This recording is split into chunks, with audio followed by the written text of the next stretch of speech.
কি গরম পড়েছে, কি করব, ঠান্ডা খেতে হবে কিছু। একটা তরমুজের আইসক্রিম বানাই।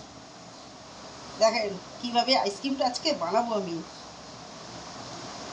শুধু তরমুজের আইসক্রিম কেটে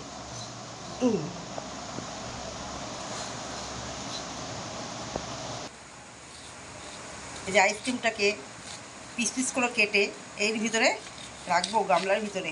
এই যে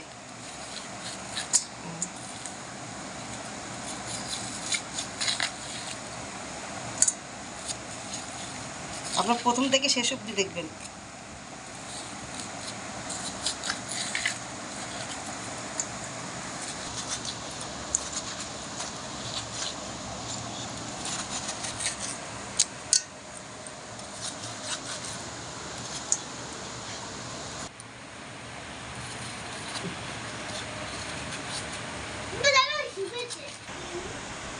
এই যে দেখেন কত, এই যে পরিষ্কার করে ফেলেছি। এটাকে আপনারা ফেলবেন না, এটা রান্না করে খাবেন। এর ভিতরে সাদা অংশটা রান্না করলে খুব ভালো লাগে। পিস পিস করে কেটে রান্না করবেন, নিরামিষ রান্নাটা।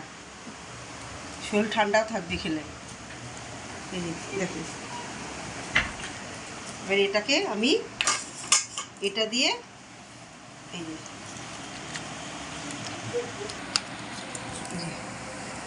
যে দেখুন বন্ধুরা, আমি জলটা বেশি হয়ে গেছে, রসটা এই যে এর ভিতরে রেখে দিলাম ঢেলে।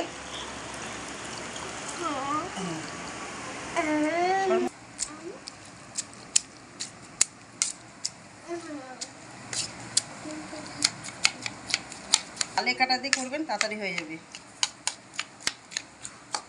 এইভাবে ডালে কাটা দিয়ে করলে হয়ে যাবে।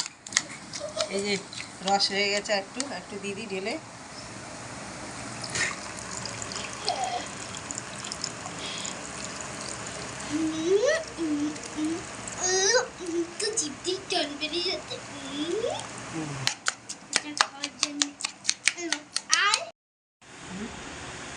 এই যে রসটা বের করে নিয়েছি তরমুজের, এবার এটা ছেঁকে নেব।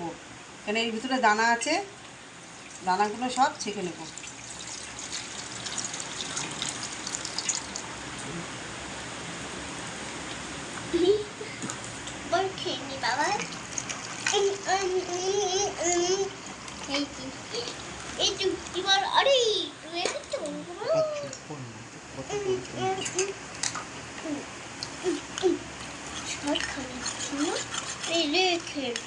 ভালো লেগে থাকে তাহলে একটু কমেন্ট করে জানাবেন কেমন হয়েছে,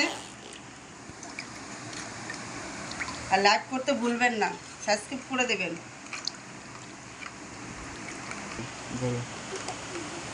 এই যে চিনি গুঁড়ো করে রেখেছি,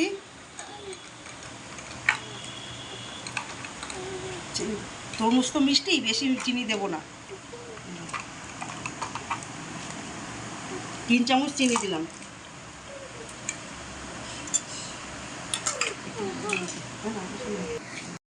এই যে আইসক্রিম কাপে আমি দিয়ে দিলাম আস্তে আস্তে।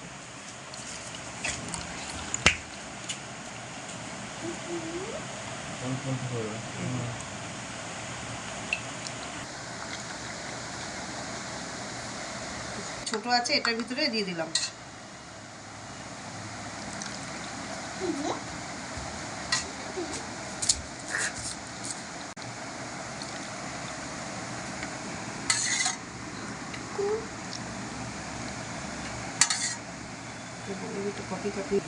বাকিটা এই যে বাকিটা যেটুকু আছে এটা জুস করে নেব।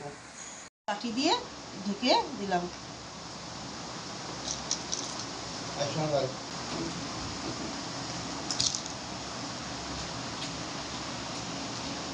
এই যে ছোট আছে, ছোটোর ভিতরে আমি এগুলো দিয়ে দিলাম, এই কাঠিগুলো দিয়ে দিলাম।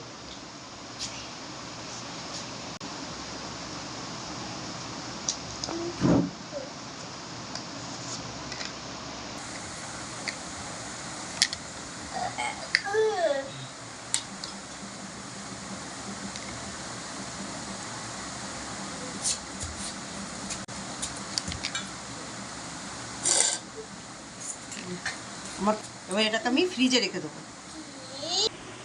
এই দেখেন, এই যে ফ্রিজে রেখে দিলাম, এই যে, হ্যাঁ ডিপ ফ্রিজে এটা থাক, একটা আছে রেখে দিয়ে দেবো। এবার এটাকে আমি রেখে দিয়েছি আইসক্রিম বানানো, আজকে আমি এটাকে খুলে দেখাবো। আপাতত একটা বের করছি, আর একটা থাক।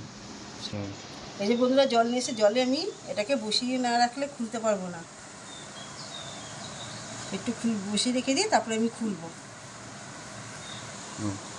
এই যে দেখেন কি সুন্দর আস্তে আস্তে উঠে গেছে, আমি তো কোনো কালার ফুড দিইনি, যার জন্য এই তরমুজের পুরো অরিজিনাল কালারটা এসছে। এই যে দেখুন,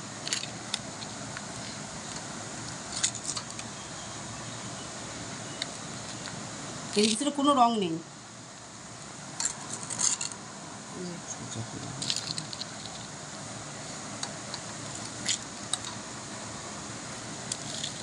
এই একটা থাক। হ্যাঁ,